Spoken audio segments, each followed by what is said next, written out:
베드로후서 3장 13절 우리는 그의 약속대로 의가 있는 곳인 새하늘과 새 땅을 바라보도다. 온 세상 만방에 복음의 씨앗으로 흩뿌려져 살아가는 우리 모두는 본향을 떠난 나그네여 순례자입니다. 무엇 때문에 그리고 왜 사십니까? 삶의 목적에 대한 삶의 답변이고 지침서로 하나님께서 하나님의 마음을 담은 성경을 우리에게 주셨습니다. 성경 말씀은 인생의 모든 질문에 대해 정확하게 답변해 줍니다. 하나님을 영화롭게 하는 종말론적 신앙으로 살아라는 것입니다. 그런데 영화롭게 하는 삶이 무엇인가요? 어떻게 사는 것이 영화롭게 하는 것인가요? 사람들의 착각은 군중들, 곧 많이 몰리는 곳이 바로 진리가 있는 곳이라 의식합니다. 어떤 유명 스님이 밥 먹고 살면 되는 것이고 때 되면 죽는 것이고 의미를 부여하면 괴로울 뿐이니 그저 그렇게 사세요. 사람들은 이 말에 감동합니다. 과연 그렇게 사는 것일까요? 영혼 없는 동물도 약육, 강식, 적자, 생존, 살기 위해 그렇게 살지 않나요? 그럼 어떻게 사는 것이 하나님의 지혜인가요? 사람은 본래 영원히 살도록 창조되었고 영혼을 사모하는 마음을 주셨습니다. 전도서 3장 11절에서 14절 말씀, 또 이 질서에 따라서 영원한 천국과 지옥으로 갈 것입니다. 오늘 이 비록 많은 고난과 환난을 겪는 일이 있어도 결단코 비교가 안 되는 영원한 가치를 고귀하게 생각하고 천국을 사모합니다. 마태복음 7장 13절 14절에 좁은 문으로 들어가라. 좁은 길을 선택하라. 편하고 넓은 길을 찾는 이가 많으나 멸망의 길수가 있다고. 날마다 잔치 연락하는 삶을 구하는 세상에서 풀려냄을 받은 구원받은 자는 영원한 천국을 약속된 믿음으로 붙잡고 오늘을 이겨 사는 것입니다. 신불신간에 누구나 느끼는 세상의 종말을 우리가 살아가고 있습니다. 실상 종말이란 용어는 예수님이 오신 이후부터 다시 재림하실 때까지 전 기간이 종말입니다. 그러나 지금은 종말 중에도 종말임을 느끼고 살아갑니다. 이 마지막 때 믿음을 지키고 신앙으로 산다는 것은 믿음의 사람들에게 대단한 결단이 필요합니다. 요한일서 5장 10절에 밤에 다니지 말고 낮에 살라. 로마서 13장 13절에서 14절 말씀, 낮에와 같이 단정히 행하고 방탕과 술 취하지 말며 음란과 호색하지 말며 쟁투와 시기하지 말고 오직 주 예수 그리스도로 옷 입고 정욕을 위하여 육신의 일을 도모하지 말라. 사도 베드로와 바울은 다가오는 환난과 핍박을 예견하면서 나와 같은 감옥에 갇히고 외면당하고 수치당하며 돌에 맞으며 살 수밖에 없는 시간을 만날 수도 있을 것이다. 아니 지금 무슨 말을 하느냐고요? 평안만 이야기하고 축복만 이야기하는 교회와 이 시대는 실상은 위기의 상황입니다. 디모데후서 3장 3절에 사람들이 자기를 자랑하며 돈을 사랑하며 자랑, 교만, 비방, 부모를 거역하고 감사치 않고 거룩하지 않고 무정하고 원통함을 풀지 않고 모함, 무절제, 사나움, 악한 것을 좋아하고 배신, 그리고 조만, 자만, 쾌락을 더 사랑하고 경건을 부인하는 자들에게서 돌아서라. 기억하십시다. 고난은 성도의 삶의 필연적입니다. 고난에 참여함을 기뻐하십시오. 지금 이 시대에 누가 고난과 희생을 선택합니까? 세계 미전도 종족 1568종족, 방언 13,000개가 번역되지 않는 방언이 있는 선교지에 아직 선교사가 없습니다. 그들에게 천국의 희망이 없습니다. 이곳은 매우 위험한 곳인데 누가 가겠습니까? 과연 축복을 외치고 있는 설교자들이 가겠는가요? 반드시 십자가 고통 동반의 훈련을 받은 자들이 헌신할 것입니다. 천국과 주님의 십자가 함께 하신 이것을 본 자들이 갈 것입니다. 오늘 많은 크리스찬들은 천국이 어서 오시옵소서 빨리 이 땅에서 누리려고 하고 있습니다. 고통을 감내하고 겸손하게 섬기는 종의 모습을 조차 십자가 아래로 가는 자들을 찾아보기가 힘듭니다. 교회 안에는 분쟁과 자리다툼하는 사이에 많은 영혼들이 죽어가고 있습니다. 세상을 만드신 하나님은 하나님만 높이며 바라보는 인생을 살게 하셨습니다. 말씀이 우리를 인도하는 곳 좁은 길로 가라. 말씀은 우리를 모든 죄 용서 은혜 가운데로 인도하십니다. 그런데 예배 설교는 온통 개그 이야기로 강단은 쇼장이 되었고 온갖 잡다한 이야기는 교회에 다 들어오면서 예배 시간을 채워나가고 그렇게 시간을 흘려보내는 교회라면 우리의 자녀들을 과연 맡길 수가 있겠습니까? 실컷 웃고 때로 감정을 건드려주면 은혜 받았다는 감정들이 홍수입니다. 진정한 은혜가 무엇입니까? 말씀을 따라 살 수 있게 하는 힘입니다. 내 온갖 잡다한 죄를 덮는 쓰레기도 덮개가 아닙니다. 나의 부족함을 감사하기만 하는 그 은혜는 오히려 저주입니다. 우리를 정말 생명으로 움직이게 하는 그 원동력이 아니면 은혜가 아닙니다. 하나님으로부터 은혜가 왔지만 나의 삶이 다시 방탕함으로 다시 돌아가면 안 됩니다. 은혜도 내가 노력해서 받았다면 정말 귀하고 소중한 것입니다만, 만약 그렇게 어렵게 얻었다면 이 가치가 있는 것을 버릴 수가 없을 것입니다. 문제는 은혜는 그렇게 얻어질 수가 없다는 것입니다. 전혀 내가 합당하지 않는 선물을 값없이 받게 된 것이 그것이 은혜입니다. 돌아보면 지금까지 은혜로 여기까지 왔고, 또 그 은혜가 나를 붙들어 끝까지 천국에 이를 때까지 이김을 주실 것입니다. 은혜 받은 그리스도인은 정말 고민하는 삶을 살아갑니다. 인생의 판단을 잘해야 합니다. 어떻게 시간을 활용해야 할지, 과연 나는 어디로 가고 있는지 한참 고민한 후에 좁은 길을 선택하는 자들입니다. 우리 앞에 좁은 길, 넓은 길, 좁은 문, 넓은 문이 있습니다. 사망의 길, 영원한 생명의 길, 하나님을 만나는 이 길이, 이 문이 바로 길입니다. 우리는 제자 도마에게 하신 요한복음 14장 6절 말씀, 내가 곧 길이요 진리요 생명이니 나로 말미암지 않고는 아버지께로 올 자가 없느니라. 생명으로 인도하는 문은 좁습니다. 두 사람이 어깨동무로 나란히 들어갈 수 없는 혼자만의 길입니다. 너무너무 좁아서 한 사람씩 들어가는 길이요. 믿음 생활은 집단적으로 할 수 있지만 마지막 이 문은 각자 홀로 들어가야 하는 것입니다. 나중에는 혼자 한 사람 따로따로 통과하는 것입니다. 가족도 안 됩니다. 동력자와도 안 됩니다. 생명의 길, 영생의 길은 좁습니다. 이 문으로는 몸만 지나갈 수 있습니다. 고급 자동차도 안 되고 맨션도 주택도 아파트도 안 됩니다. 계급장을 포기하지 않으면 저 좁은 문을 통과할 수가 없습니다. 열심히 모은 재물 들고 이고 안고 절대 들어갈 수 없습니다. 어차피 못 가져갈 것 절대 매달리지 마시길 바랍니다. 다 놓고 갑니다. 가지고 가는 것 딱 두 가지, 예수 그리스도에 대한 믿음, 그 믿음으로 인한 고난의 흔적, 이것만 가지고 저 좁은 문을 은혜로 통과하게 되는 것입니다. 절대 공로가 아닙니다. 내가 노력해서 얻을 수 있는 천국이나 구원이라면 굳이 예수님께서 왜 십자가에 죽으셨겠습니까? 초대교회의 이단자 펠라기오스는 자기의 의지와 공로를 불태워서 구원을 받으려 했습니다. 정직하게 답해 보십시오. 어려운 사람이 될 수 있겠습니까? 나에게 진정한 선이 있습니까? 엄청난 한 번의 선행으로 작은 죄가 상쇄되는 것은 절대 아닙니다. 나를 사랑하사 기꺼이 돌아가 주신 그 십자가 은혜, 그 감격으로 고난의 돌밭도 걸어가고 영원한 사망의 몸에서 빠져나와 좁은 문, 영광의 문, 영생의 문, 천국의 문을 기쁨으로 선택해야 하는 것입니다. 나의 앞에 서서 문을 두드리시는 그 문 뒤에는 팔 벌리고 계시는 아버지가 계십니다. 주님의 사랑이 힘이 되어 좁은 문으로 들어가시고 사망의 몸에서 빠져나와서 영광의 문을 반드시 통과해 나가십시다. 브라질은 가톨릭 국가입니다. 먼저 신앙적인 면에서 분별을 하고 신앙의 좁은 길을 선택해야 합니다.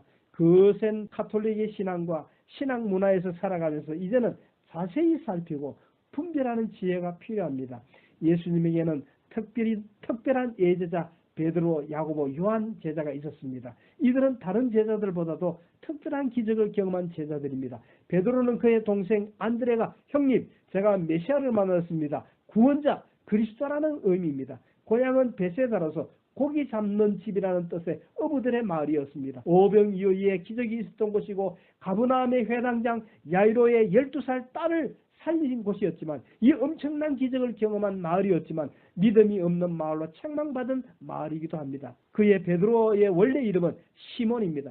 영어로는 사이몬인데 갈대라는 뜻이며 잡초라고 불려진 것 같습니다. 예수님이 처음 베드로를 보았을 때 이 이름을 좋아하지 않아서 그에게 반석이라는 다른 이름을 지어주었는데 마태복음 4장 18절에 예수님을 만나서 게바, 아람어로 케파, 반석, 헬라어로 페트로스, 영어로는 베드로라고 불립니다. 예수님은 다른 어떤 제자들보다 특별한 교육을 받았습니다. 마가복음 5장 37절에 가브나움의 회당을 관리하는 회당장이 주님 앞에 와서 요청합니다. 이것은 간절하게 구하는 눈뜬 기도입니다. 저의 딸 손만 대시면 낫겠습니다. 오셔서 낫게 해주세요. 가중에 12년간 혈류병 여인이 예수님의 옷가를 만져서 병이 낫는 사건이 일어났습니다. 이 모습에서 나의 더러움이 예수님에게로 전가되는 속죄양의 그림이 조금 보이고 있습니다. 주님과 나와의 사이에서 거리가 가까운 자에게 회복과 치유와 속죄함이 나타나는 것입니다. 먼 발치에서 주님이 지나가시는데 그런 자에게 주님께서 역사하시겠습니까?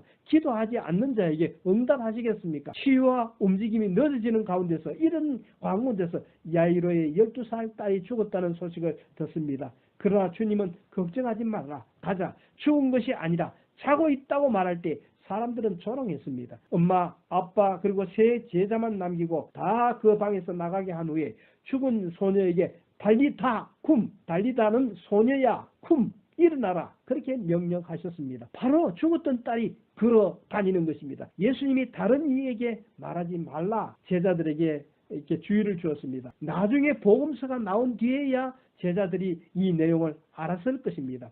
이후에 가이사라 빌립보에서 주는 그리스도시요 살아계신 하나님의 아들입니다. 이 고백으로 베드로는 칭찬을 받고 네 신앙 고백 위에 나의 교회를 세우리라 말씀하셨습니다. 오늘의 교회는 주는 그리스도요 살아계신 하나님의 아들입니다. 계속 이 신앙 고백을 해야 하는 공동체입니다. 우리가 구원을 받고 이제 구원받으시니 되었다 안주하는 것이 아니고 구원받은 삶을 살아가는 현장이 교회인 것입니다. 구원이 신앙생활의 마지막이 아니고 시작점인 것입니다. 구원파는 구원받았으니 이기는 회개가 필요 없다 하지만 우리는 날마다 회개하며 복음으로 구원을 받았지만 이제 복음으로 살고 싶습니다. 그렇게 기도하는 것입니다. 복음으로 살아내는 것이 복음이고 나의 능력으로는 절대 죄에서 자유할 수 없지만 회개할 때마다 예수님의 이름의 능력이 그것을 해결해 주신다는 것을 믿는 그것입니다. 성경은 구원받은 자에게 주시는 말씀입니다. 구원받은 이후에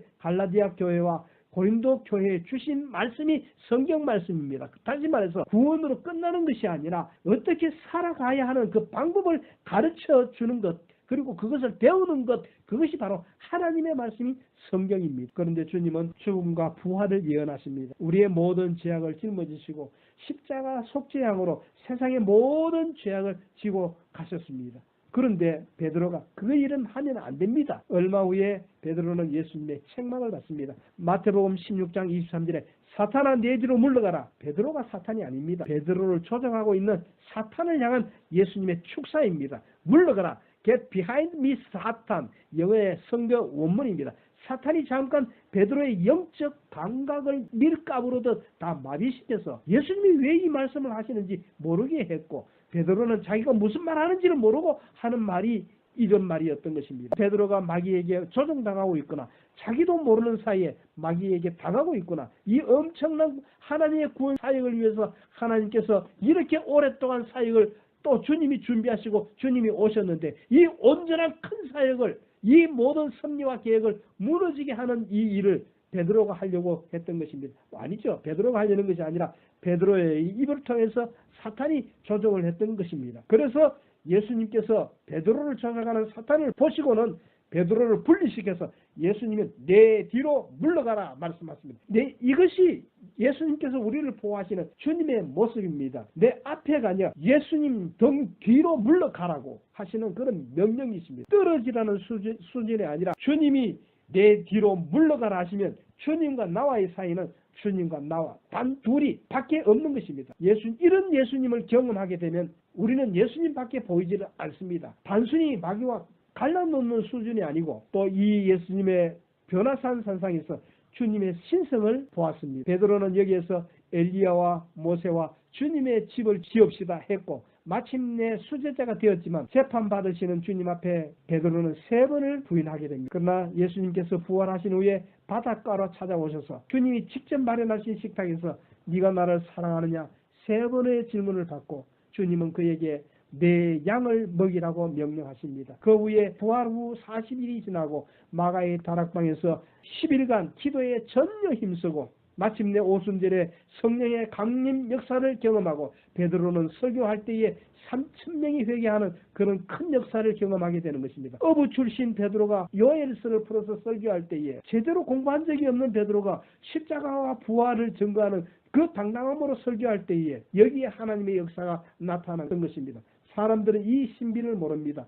사람이 달라질 수 있다는 비밀을 모릅니다. 이 시대에 가장 인기 있는 단어가 뭡니까? 변화 아니겠습니까? 주님을 바로 만나고 주님 앞에 바로 헌신하면 변화의 역사가 분명히 나타나는 것입니다. 하루는 성전 미문에서 은과 금은 내게 없으나 내게 있는 것으로 내게 주느니 곧 나사렛 예수의 이름으로 일어나. 그러나 예수의 이름으로 요바에서는 죽은 사람을 일으키는 제자로 베드로가 살았습니다. 이후에 베드로 사도는 감옥을 들락날락하면서 고난을 당합니다. 주님의 이름으로 꾸준히 살았습니다. 60이 넘은 나이에 주 64년에 로마 네로 황제의 화재 사건과 연관되어서 순교하게 되는 것입니다. 이상한 것은 그 로마 화재 당시에 네로의 집과 친구 티켈리누스의 재산만 남기고 다 타버렸습니다. 이 화재의 불만을 그리스도인에게 몽땅 뒤집어 씌우면서 예수 믿는 그 크리스찬들은 식인종이다. 예수님의 살과 피를 먹는 그 성찬식을 오해한 것입니다. 근친상간하는 그런 종교다. 오해를 했습니다. 서로 형제 자매를 부르면서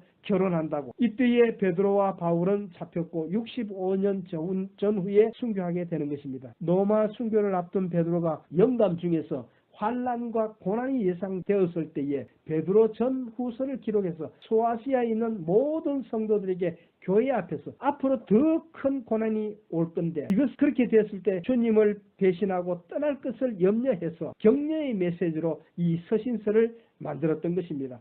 그리고 이 서신서는 환난 중에도 잘 견뎌내도록 우리에게 주시고 있습니다. 고난 중에도 믿음을 잘 지키는 것이 얼마나 소중하고 귀한 것인가를 가르쳐 주는 것입니다. 베드로전서 1장 2절 그리고 5장 1절에 그 말씀에서 사도인 동시에 고난의 증인이라고 이 서신서에서 자기를 고백하고 있습니다. 사도란 말은 예수님으로부터 직접 부름을 받고 부활을 직접 목격하고 교회를 세우는 일에 큰 역할을 하는 사람들에게 사도라는 말을 칭하고 있습니다. 오늘날 이상스러운 신학이 나 사도라고 이렇게 이야기를 하는데 잘못된 것입니다. 가톨릭의 사제들은 결혼하지 않지만 베드로 사도는 결혼했습니다. 베드로의 장모의 열병을 고쳤습니다. 장모라는 것은 그 아내의 어머니를 말하는 것이죠. 고린도전서 9장 5절에 보면 게바와 같이 아내된 자매를 데리고 다니는 베드로라고 하고 있습니다. 제가 참 즐겨 읽는 로렌 버트너가 지은 로만 캐토릭시즘이라는 책인데 그 책에 on at least some of his ministry journeys he was accompanied by his wife라고 그렇게 기록해 주고 있습니다. 베드로를 계승한다는 로마 교황은 취임식 때에 삼천관을 쓰고 있습니다. 추기경들은 교황의 머리에 관을 올립니다. 그 의미는 당신은 모든 왕의 아버지, 이 세상의 지배, 우리 예수 그리스도의 대표자, 하늘의 권리와 땅의 권리와 땅 아래를 다스린다는 의미로 그 관을 올립니다. 이 책에 이렇게 이야기하고 있습니다. The triple crown, the pope wears symbolize his authority in heaven, on earth, and in the underworld. As king of heaven, king of earth, and king of hell. 이것이 제가 설명한 부분의 내용입니다. 천국의 문을 열고 다들 권리의 상징인 열쇠, 키가 있다고 하지만 마태복음 23장 2절에서 보면은 복음의 말씀을 전할 키, 말씀을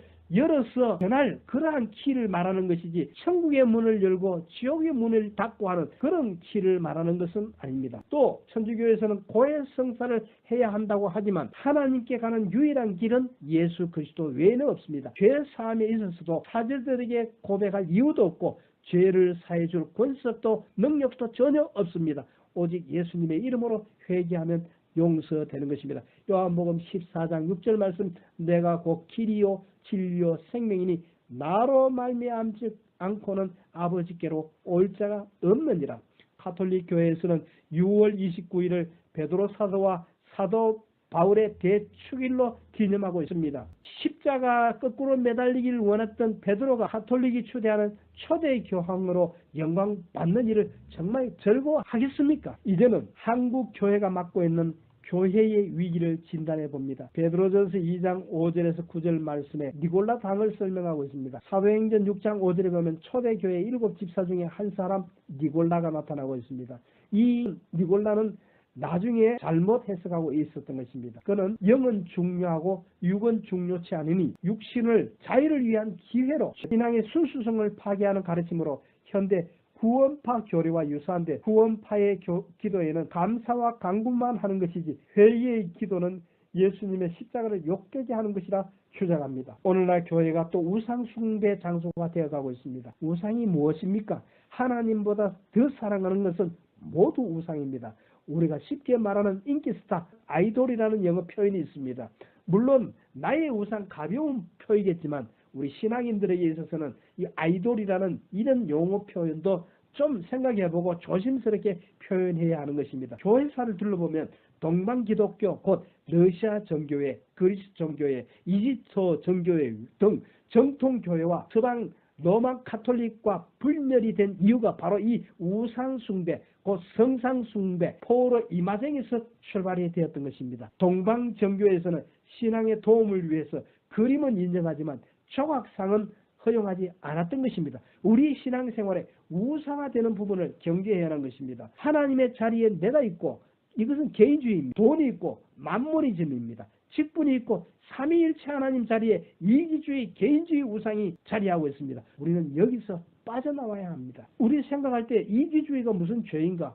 꽤 고상한 사람들의 주장이 아닙니까? 그러나 실제로는 얼마나 우상숭배인지 알아야 하는 것입니다. 왜 그러냐면 하나님 자리에 내 자신이 강함으로 자리하고 있기 때문인 것입니다. 알게 모르는 사이에 우리가 살아가는 이 문화 형태 속에 내가 기준이 되고 내가 불완전한 가운데서 기준이 될 수 없다는 그 고비 없이 결국은 멸망으로 가는 지름길이 바로 개인주의입니다. 우리의 삶의 표준은 항상 하나님의 말씀입니다. 성경은 세상을 다스리는 지혜서입니다. 말씀으로 세상을 이겨야 합니다. 말씀으로 나를 이겨야 하는 것입니다. 말씀이 세상을 정복하고 다스리도록 해야 하는 것입니다. 세상의 모든 학문과 모든 것들이 이 말씀 앞에 무릎 꿇리도록 그렇게 해야 하는 것입니다. 성경을 사랑하는 사람이 하나님 앞에 쓰임을 받습니다. 다음으로 주의할 것은 교회 안에 무섭게 침투하는 공산주의입니다. 이미 교회 안에 공산주의 좌파 세력이 무서울 정도로 많이 장악되어 있습니다. 기독교의 신앙사상과 혼합되어서는 안 됩니다. 저도 70년도 후반에 좌파 대학 교수의 가르침을 들었을 때는 내가 감성적인 나이였기 때문에 그게 좀 이해가 되었던 것입니다. 공산주의 마르크스는 1867년에 자본론 책을 내면서 공산주의가 태동하게 됩니다. 그 내용을 보면 잘 들으세요. 이윤이라는 것은 공장이나 사업체를 경영하는 자들이 임금 노동자 하루 노동삭시의 일부를 지급하지 않는 것이기 때문에 생기는 것이다. 얼마나 무서운 말입니까? 공산주의의 핵심이 바로 여기에 있습니다. 노동자와 사업자 간의 대립관계를 만드는 것이 그들의 목적입니다. 자본가는 노동자를 착취하는 계급이라고 가르치고 있습니다. 기독교는 사랑의 윤리를 가르치지만 공산주의는 정오의 윤리를 가르칩니다. 왜 점점 우리나라 사람들이 이렇게 무섭게 이상스럽게 변화가고 있습니까? 기독교가 화평과 사랑으로 사회의 점진적인 계획을 추구해 나갈 때에 갈등과 투쟁이 진보를 가져온다고 공산주의는 가르치고 있습니다. 혁명을 통한 이상국가 유토피아가 이루어진다고 가르치고 있습니다. 공산주의 입장에서는 자본주의가 기계를 들어와서 많은 실험체를 만든다는 이론입니다. 1917년 10월 24일 1차 세계대전으로 러시아가 어려울 때 1917년 10월 24일 1차 대전으로 러시아가 어려울 때 볼셰비키 혁명 10월 혁명으로 러시아가 공산당으로 바뀌고 이전까지는 기독교 성자들의 이름이 많았던 도시의 거리가 기독교가 거짓이라는 당원들에 의해서 이름이 다 바뀌고 국가조직이 복음을 파괴하는 혁명전의 모스크바에 460개 교회, 466개 정교회가 있었는데 혁명 후에 공산주의 정부가 완전 장악한 후에 15년 채 안 돼서 100개로 줄었고 그 뒤로 점점 줄다가 러시아가 변하면서 점점 살아나고 있습니다. 러시아는 74년에 실험 공산주의가 무너지고 이제 꿈의 환상에서 공산주의가 깨어나게 되었던 것입니다. 그런데 아직까지 꿈의 환상에서 깨어나지 못하고 조금만 변화시켜서 열심히 하면 좋은 세상 오지 않겠나 하는 그렇게 생각하는 나라가 중국이고 북한입니다. 초대 교회 이후에 중세기까지 이단들이 복음 파괴 세력으로 등장했지만 20세기 들어가면서 이제는 공산당이라는 조직으로 교회를 파괴하는 세력으로 등장하면서 총살, 학살, 공산당이 통치하면서 부자들이 가진 땅 농민들이 다 나누어 가져야 된다고 선동하면서 러시아 농민들의 박수 속에서 모든 사업을 국영화하고 땅을 국가가 탈취했습니다. 러시아 공산주의는 74년 만에 무너졌습니다. 그들은 인류의 최대 적이 기독교임을 공공연연하게 선언하는 영적 패턴의 사탄 조직입니다.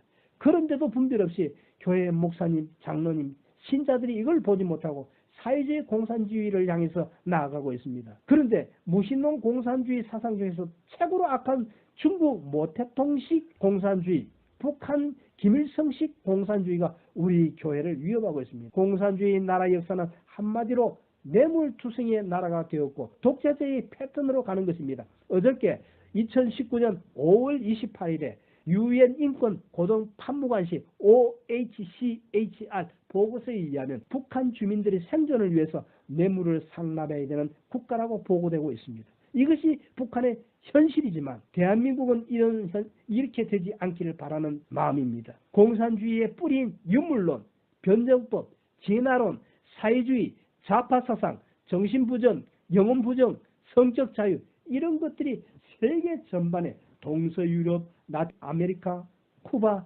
중국, 러시아 고등 지식청 대학 교수들에게 깊숙하게 들어가 있습니다. 이슬람교가 기독교 밖에 큰 파워가 아니라는 사실, 공산주의가 하나님에게서 정말 멀어지게 하는 사상인 것을 알아야 됩니다. 마르크스는 레닌에 영향을 주었고 러시아의 스탈린에게, 베트남을 공산한 호치민에게, 중국의 모택동에게, 쿠바의 카스트로에게, 북한의 김일성 주체사상 주사파에게 영향을 크게 주면서 다양한 공산주의로 발전해 왔습니다. 지금 한국은 모택동주의, 마오이즘이라 그러죠. 중국식 공산주의, 포퓰리즘, 민주주의, 신민주주의, 곧 사회주의를 말하는 것인데 문 대통령은 당선 7개월 만에 마오쩌둥 주석이 이끄는 대장정에도 우리 조선 총련이 함께 했습니다. 그렇게 말을 했습니다. 토지 사용권은 인민에게 주고 소유권은 국가가 갖는 그런 공산주의가 되었고, 그리고 이 마오이즘을 따르는 공산주의자들이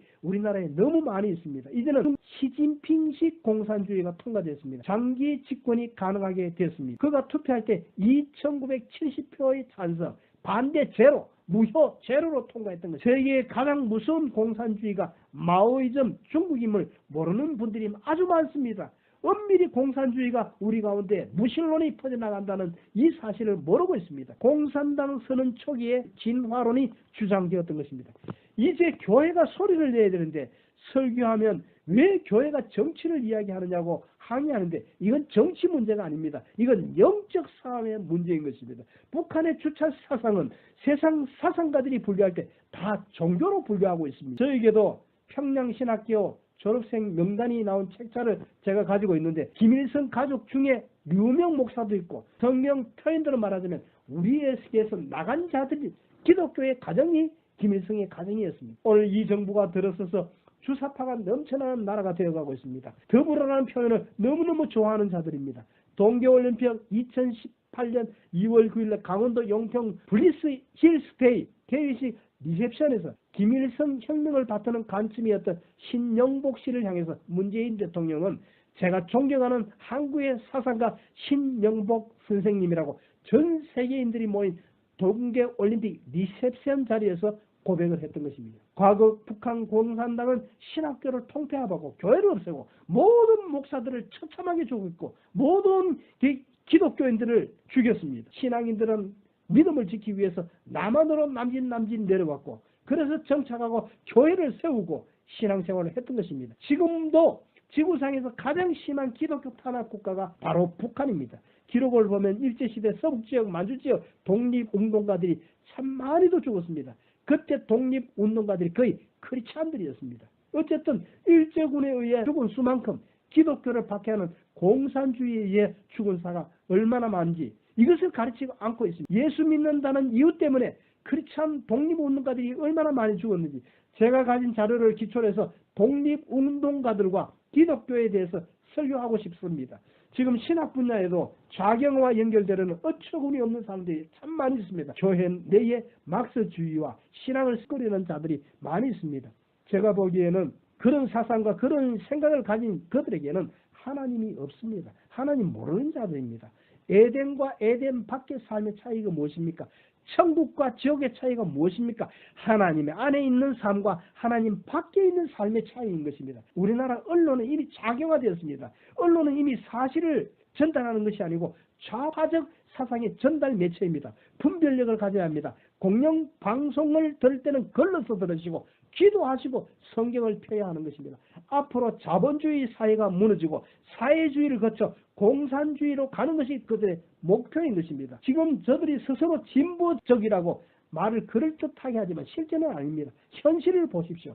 적대감을 부추기는 사상으로 그걸 기본 감정으로 지니고 살면서 합법적인 의사보다는 광장으로 먼저 뛰어나가는 법과 질서를 무시하는 땡깡의 분위기입니다. 물어보십시다. 세월호 사건이 언 일입니까? 2014년 4월 1일 아닙니까? 5년이 지난 아직도 정치적으로 이용하는 것. 가족들의 트라우마를 한번 생각해 봤습니까? 하루빨리 마무리 지어주고 다시 출발하게 격려하고 세워주는 게 정상이 아닙니까? 사람들 참 악합니다. 정치인들이 참 악합니다. 개인적으로 볼 때 당한 가족들에게 물론 안 된 일입니다만은 우리가 성인으로서 성장하는 중에 절대 피해 입지 않고 성인이 될 수가 있는 완전한 나라에 살고 있습니까? 아니죠. 심지어 나를 그렇게 사랑해 주시는 부모님에게까지 100% 섭섭함이 없이 내가 존경하고 사랑을 느끼고 있습니까? 아니면 내 마음 한편에 섭섭함이 있고 또 내 마음 한편에 안타까운 마음이 없습니까? 물론 그런 마음을 가질 수는 있습니다. 그러나 그것을 오랫동안 가지고 피해의식으로 갖고 있다면 이건 심각한 죄악입니다. 내가 가지고 내가 기준이 될 만큼 완전하지 못합니다. 언젠가 입었던 그 피해가 훈장이 되어가지고 나 함부로 대하지 마세요. 건들지 마시오. 그렇게 소리치는 이런 문화는 없어져야 하는 것입니다. 복음의 내용은 언제까지나 분노를 껴안고 가는 일이 아닙니다. 피해의식에 사로잡혀 있는 동안은 영적으로 건강할 수가 없습니다. 피해의식의 분노를 이용해서 그것으로 정치도 하고 그것으로 장사도 하고 그것으로 경제도 발전시키고 그것으로 돈도 모읍니다. 아직 과거에 붙들려 분노의 감정이 있다면 자신의 죄를 돌아보지 못하고 자신의 감성만 보고 있는 불쌍한 자인 것입니다. 욥에게 닥친 환난과 그 극복의 복음을 반드시 교회는 제시하고 또 그 믿음으로 우리는 일어서야 하는 것입니다. 한편 크리스찬 가정에서도 내 가정에 나는 왕이다. 폭력을 행사하는 가정들이 참 많이 있는 것 같습니다. 모든 식구들은 내 기준이 되라고 고집하는데 저도 여러분도 그렇게 대단한 존재가 아닙니다. 76억 한 중에 한 존재일 뿐입니다. 호령하며 살 존재가 못 됩니다. 내 가정의 주인이 되실 분, 그분은 단 한 분뿐입니다. 이제라도 돌이키고 가정을 회복하고 교회의 중직자들이 주장하는 자세에서 회개하시기를 바랍니다. 내 삶의 전 영역에서 하나님의 통치를 받아야 합니다. 왕이시여 주인 되시게 해야 하는 것입니다. 오직 하나님께 영광, 오직 하나님께 은혜, 오직 하나님의 말씀입니다. 하나님을 만나십시다. 기독교와 마르크스주의, 공산주의는 결코 양립할 수 없습니다. 공산주의 팽배한 사회에서 제대로 믿음을 지키기가 힘든 이유가 여기 있습니다. 이때까지 살아오면서 세상에 이렇게까지 기독교를 향해 막말하고 조롱하고 욕하는 나라가 세상에 어디 있었던가요? 어디 있는가요? 더불어라는 표현을 아주 좋아하는 자들을 경계하십시오. 기독교 세계관과 마르크스주의를 조화시켜보려는 시도 자체가 헛된 일입니다. 약자를 위한 신학, 곧 해방신학으로 미화하려 하지만 결국은 막스주의를 따르는 것이고 마침내는 성경을 휴지 조각으로 버리게 되는 것입니다. 자기도 모르는 사이에 머리에 공산주의 사상이 자리 잡고 있는 한에는 하나님을 못 만납니다. 하나님이 계시지 않다는 전제로 시작되는 사상인데 어떻게 하나님을 만날 수가 있고 하나님과 문제를 해결하겠습니까? 90년도 중반에 제가 목회하는 교회에 중국 공산당 강부가 1년간 예배를 드린 적이 있었습니다. 물론 중국으로 돌아가셨고 가기 전에 되게 신앙 고백하고 앞으로 가서 교회를 세우겠다고 하고 갔지만 지금 이 교회에 발람의 가르침, 니골라당의 가르침이 항상 노출되어 있습니다. 이미 사회주의를 지나서 공산주의를 꿈꾸는 단계로 가는 사회의 형편입니다. 김일성은 북한을 장악한 후에 신학교를 통폐합하고 교회를 없애고 모든 목사들을 처참하게 죽였습니다. 왜냐하면 공산주의는 기독교와 전적으로 대립하기 때문입니다. 국가기본인권정책기본계획 NAP 2018년 4월 22일 초안이 발표되었고 2018년 8월 7일 대통령 훈령으로 발표되었습니다. 인권을 위한 정책이 얼마나 듣기가 좋습니까? 이제는 공산주의 무식론이 정치적 구호로만 끝난 것이 아니라 정치 세계에 들어와서 가장 혁신적인 정혁명을 주장하면서 사회와 국가를 엄난한 사회로 만든다는 것입니다. 그들은 엄난이라 말하지 않고 정해방이라고 말하고 있습니다. 그래서 사회가 좌경화되면 당연히 성적으로 문란해지는 것은 너무나 당연한 수순입니다. 성혁명 성명, 성해방을 주장하면서 성적으로 순결하기를 원한다고요? 말이 안 됩니다. 성을 젠더라는 용어로 바꾸면서 70가지의 성으로 만들어 구분하고 있습니다. 남녀 구분하여 70개의 가지의 화장실과 70가지의 목욕탕, 70가지의 탈의실을 만들 수가 있겠습니까? 이제는 내가 남자로 태어났든 여자로 태어났든 생물학적 상태와는 전혀 관계없는 사회적 성을 선택하도록 그렇게 제도화하고 있습니다. 내가 남성으로 태어났지만 나 여성으로 살아가고 싶다. 여성으로 태어났지만 남성으로 살아가고 싶다. 그걸 보고 이상한 눈초리를 보내면 그것은 큰 죄악이 되는 것이고 엄청난 불이익을 당하게 되는 것이고 정말 범죄의 가능성은 무한하게 발전이 되는 것입니다. 동물과의 결혼식도 가능하고 그 처벌도 불가능한 일이고 하나님은 남자와 여자로 창조하셨습니다. 평등과 차별 금지, 인종, 피부색, 연령,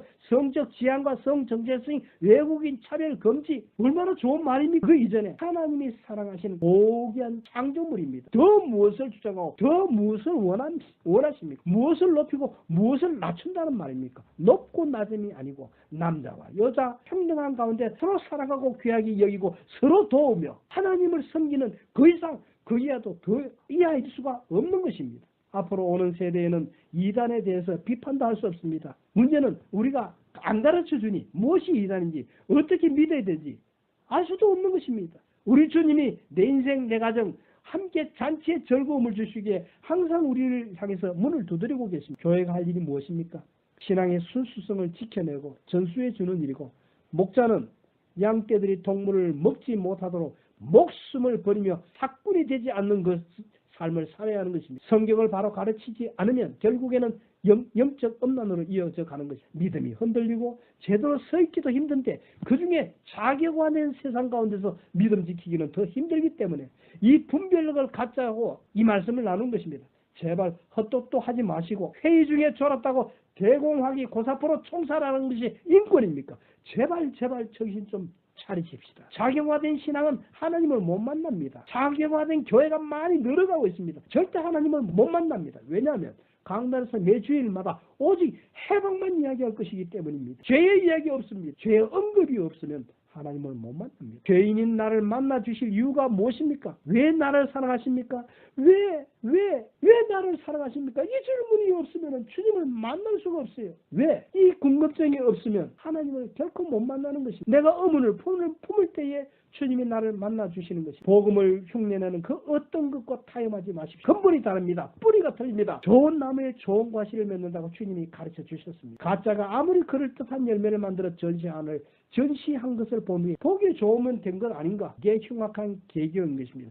뿌리가 다른데 어떻게 정신을 차려야 합니다. 흙탕물같이 변질된 세상이라도 교회 많은 강단 많은 순수한 믿음을 잃지 말고 전하다가 그렇게 살고 이어가다가 죽어야 하는 것입니다. 앞으로 엄청난 바퀴가 다가올 것인데 천국을 소망하고 이기라는 베드로 서신의 내용이 바로 이 내용인 것입니다. 이 편지를 통해 소아시아의 교회를 격려하고 지켜냈습니다. 사도의 영적 강박에서 잠시 후면 그 악한 핍박으로 연약한 성도들의 믿음이 많이 흔들리고 믿음의 자리에서 떠나게 될 것을 보고 방지하는 말씀으로 주신 것입니다. 사실 이 편지를 보는 후에 드디어 AD 64년 7월 19일 로마의 성에 불이 탔는데 손실이 막혔습니다. 이 불이 사흘 동안 진행이 되면서 로마성의 모든 것들을 다 태웠습니다.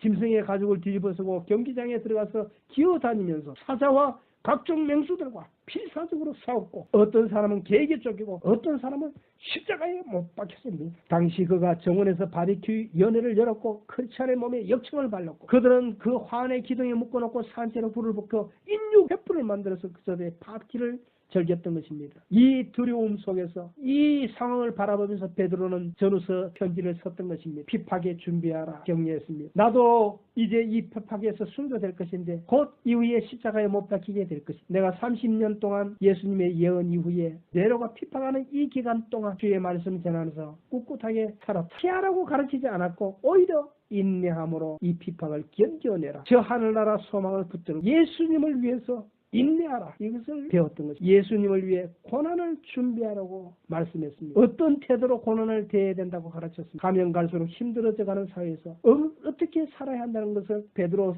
서신에서 말하고 있는 것입니다. 우리나라가 이미 좌파의 핍박과 압력이 나타나기 시작했습니다. 이 땅 살아가는 인생의 지침서 성경을 우리에게 선물로 주셨습니다. 베드로 전후서를 주었습니다.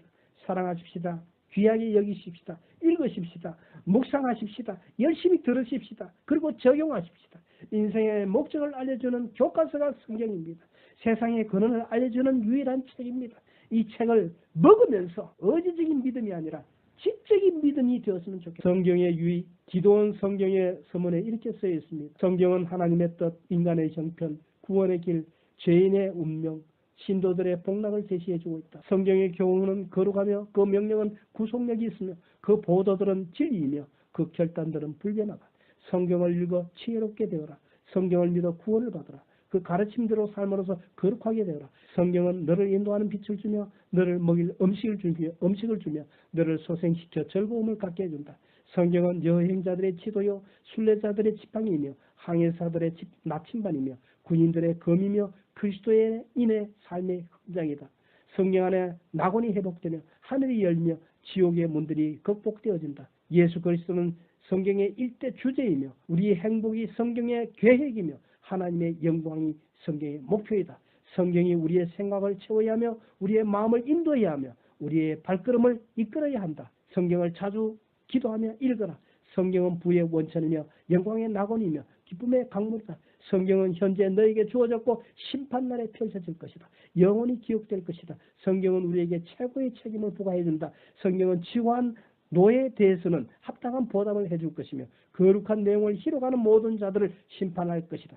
예수님이 처음 베드로를 보았을 때 베드로는 마치 갈대처럼 흔들렸지만 예수님이 떠날 때 베드로는 이미 견고한 반석으로 변해져 있었습니다. 제일 감동적인 것은 베드로가 3번이나 주님을 부인한 후에 부활하신 예수님이 갈릴리 해변에서 베드로를 보았고 부활 후에 예수님이 고기를 굽고 있었는데 그가 말씀하시기를 베드로야 너는 이제 한 가지 일에만 집중해라. 딱 한 가지 일이 있는데 네가 나를 사랑하느냐? 네가 나를 사랑하느냐? 네가 나를 사랑하느냐? 3번 물었습니다.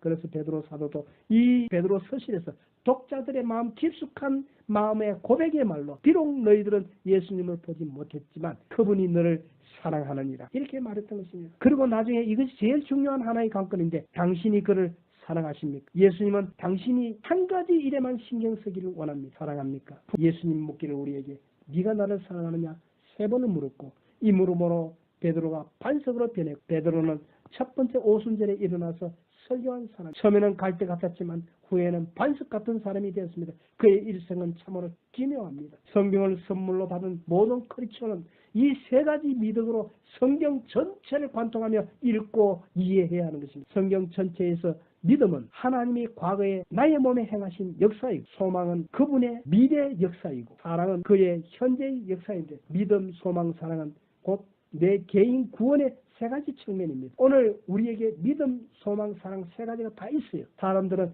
소망은 소홀히 하고 있습니다. 이거 정말 아쉽습니다. 소망은 배에 닫힙니다. 폭풍우가 올 때에 닻이 견고하게 고정되어 있으면 그 폭풍우가 넘어가는 것입니다. 당신이 만약 당신의 결말을 안다면 위기가 임할 때 당신이 여전히 견고하게 서 계실 것입니다. 폭풍우가 습격할 때 소망의 닻을 냈다면 예수님이 다시 오신다는 것을 알기만 한다면 어떤 고난도 이겨낼 수 있을 것입니다. 우리는 항상 믿음과 사랑을 강조하고 사람들에게 어떻게 소망을 가지라고 가르치지 않았습니다만은 베드로전서는 소망의 서신입니다. 이 2권의 소망을 강조했는데 믿음과 사랑보다는 더 많이 강조했습니다. 하나님이 예수님이 죽음에서 부활로 말미암아 우리에게 살아있는 소망을 주어 설령 우리에게 사람들이 우리를 죽인다 할지라도 사망이 우리를 결코 통치하지 못한다고 말했습니다. 우리에게는 살아있는 미래 소망이 있습니다. 죽은 후에도 새로움과 새로운 생명을 붙들고 그 천국에서 산다는 말씀입니다. 우리는 이제 영적 전투 현장에 있습니다. 세상 사람들은 모릅니다. 그리스도인들만 알게 되어 있습니다. 그래서 사도들은 숭배한 것입니다. 그래서 그리스도인들은 숭배했습니다. 알면 힘들 것입니다. 기도해야 합니다. 세우시고 불러주셨습니다. 이 땅에 파수꾼으로 살다가 충성하다가 천국을 가자 말씀하고 있습니다. 사도들의 고백을 종종 들어볼 수 있습니다. 나는 지금 내가 가는 길을 다 알 수 없고 그리고 내가 알고 했던 일은 별로 없다. 그렇지만 느낀다. 우리가 잘 모르고 잘 깨닫지 못했는데 하나님이 나를 이끌어 주심으로 내가 살고 있는 것이 아니라 한참 산 이후에 하나님의 뜻을 깨닫게 되었다고 그런 고백을 하고 있는 것입니다. 베드로 서신의 주제가 많이 있지만 우리에게 정결하게 살라, 고난을 잘 견뎌라, 믿음의 생활로 존경받는 생활을 살아가라고 그렇게 말하고 있습니다. 결론을 맺겠습니다. 베드로가 한 번은 밤중에 바다에서 풍랑을 만납니다. 배가 뒤집어지려는 위기의 상황이었습니다. 이때 풍랑 위를 걸어오시는 주님을 만납니다. 제자들은 유령이라고 소리쳤습니다. 이때 주님은 나다 말씀하시고 두려워 말라. 물 위로 걸어오셨습니다. 이때 베드로 주여 정말 주님이시라 나를 물 위로 걷게 하옵소서. 그러자 주님이 오라 하셨습니다. 믿음을 가지고 물 위로 베드로는 걸어갔습니다. 그런데 잠깐 파도를 보자 두려움이 생기면서 물에 빠지게 되었습니다. 이때 예수님이 손을 잡아 끌어올려 주셨습니다. 베드로 전후속 신앙 고백을 보면 칭찬도 많이 들었지만 3번 부인한 베드로 죄인입니다. 마지막 로마에서 순교합니다. 베드로의 많은 경험 속에서 풍랑이는 바다 위를 예수님 바라보며 걸었던 그 몇 초, 몇 분 안 되었던 그 경험, 이것이 바로 베드로 전후서를 쓰게 된 힘이라고 생각합니다. 계속 걷지 못하고 결국에는 의심해서 바닷물에 빠졌었지만 잠깐이라도 몇 분, 몇 초만이라 남들은 다 안 된다 그러는 그 와중에 물 위를 걸어보았던 그 귀한 경험, 예수님 만났던 그 귀한 경험, 그 믿음을 가지고 그 경험을 가지고 일생을 살았던 것입니다. 그것 때문에 십자가까지 죽을 수가 있었던 것입니다. 그것 때문에 귀한 베드로 전후서를 우리에게 전해준 것입니다. 당시 이 편지를 받은 소아시아의 그리스도인들은 베드로를 충분히 알고 있었을 것입니다. 깊숙한 말을 하지 않아도 이 깊숙한 내면 속의 이 소리를 성도들은 들었을 것입니다. 베드로가 설교했던 모습들, 살았던 모습들, 실패했던 모습들을 다 자세히 알고 있었을 것입니다. 이 편지를 받아든 소아시아의 그리스도인들은 베드로를 기억하면서 더 깊이 울고 웃으면서 눈물겨운 감동으로서 다가오는 박해와 다가오는 핍박을 이겨내었을 것입니다. 2000년 전 베드로의 행적을 살피면서 은혜에 사로잡히기를 원합니다. 나를 처음 만나주신 그 첫사랑에 감격하며 사역을 감당해가는 우리 FBLM 대학 료계 주차장 교회가 되십시오. 저도 1600년간 40여 명의 저자가 기록한 이 성경을 더욱 연구하며 가까이에서 우리에게 어떤 꼭 필요한 가르침을 주는지 연구하는 교사가 되려고 합니다.